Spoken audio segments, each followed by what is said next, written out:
pour moi, il faut progrès universel. L'œuvre de progrès universel, c'est un peu ça. Sortir les gens de la condition où ils vivent. Le travail améliore les conditions de vie des personnes.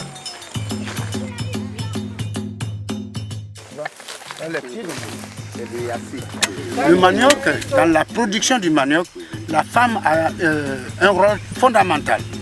C'est elle qui produit le plus de manioc. Parce que c'est la femme, dans notre société africaine ici, qui nourrit presque toute la famille. Qui nourrit même son homme, qui envoie les enfants à l'école, qui envoie ses enfants à l'hôpital quand ils sont malades. Et il faut que cette femme-là puisse avoir au moins le minimum. Et le minimum qu'elle doit avoir, c'est dans son manioc. Et c'est pour cela que nous, on veut développer ça pour que de la production jusqu'à la commercialisation, la femme puisse gagner.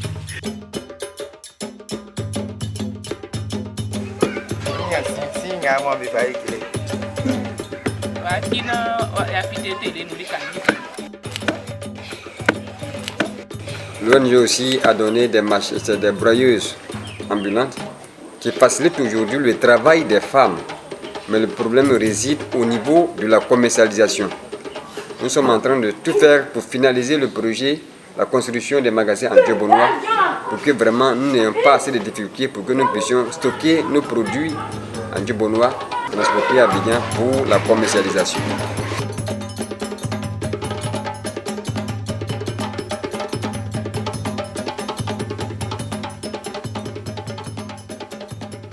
Le projet Moulin de fruits de l'association des femmes intitulée AFI. Et aujourd'hui, ces projets continuent.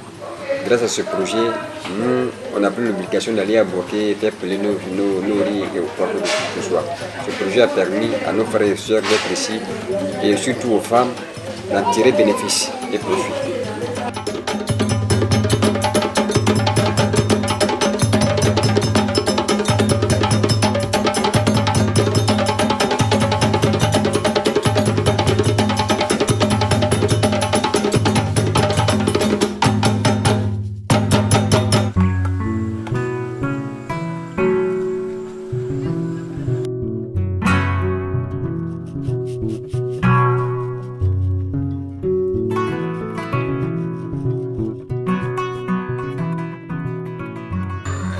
En ce qui concerne le collège municipal de Diobonois, il faut dire qu'au départ, nous avons commencé, il n'y avait seulement que 110 élèves. Aujourd'hui, nous avons beaucoup, disons 8 classes, mais le nombre est encore les élèves. Le nombre est insuffisant. Il y a aussi des membres de l'ONG qui ont aidé leurs frères et qui aujourd'hui sont pris en compte par l'État. Ils sont devenus des instituteurs professionnels.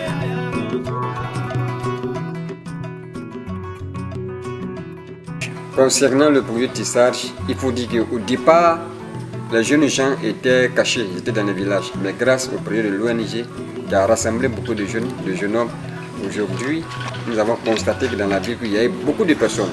Donc le projet de tissage a été une lucarne pour la population. Aujourd'hui, beaucoup de personnes sont formées et nous avons encore des éléments qui sont en notre faveur et qui continuent de faire le projet de tissage qui est vraiment bénéfique pour nous parce que la vente directe nous permet d'avoir des ressources très énormes.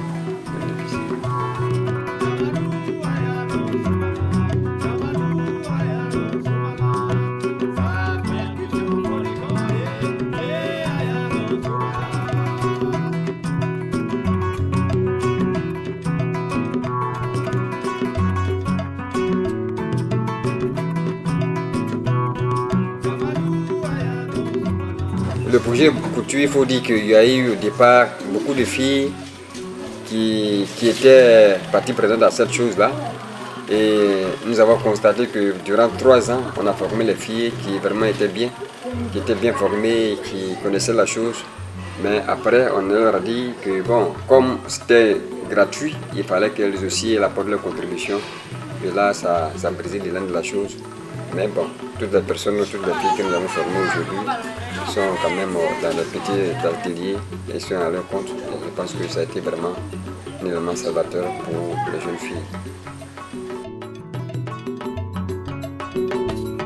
Le dispensaire a été créé pendant la crise.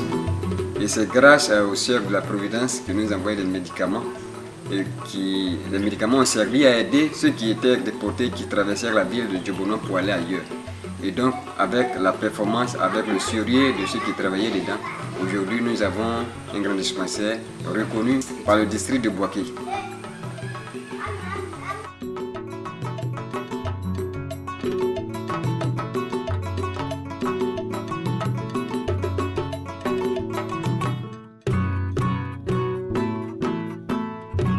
Pour nous, l'ONG est comme une pièce maîtresse dans cette action. Parce qu'il faut, pour réussir, il faut au moins un guide, non?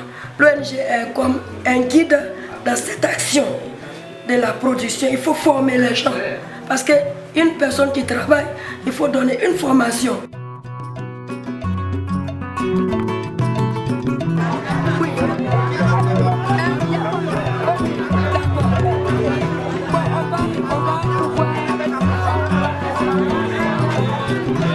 Pour nous, Progrès Universel, c'est le résultat de la personne qu'on forme, la personne qu'on sensibilise, la personne qui écoute quand il est suivi.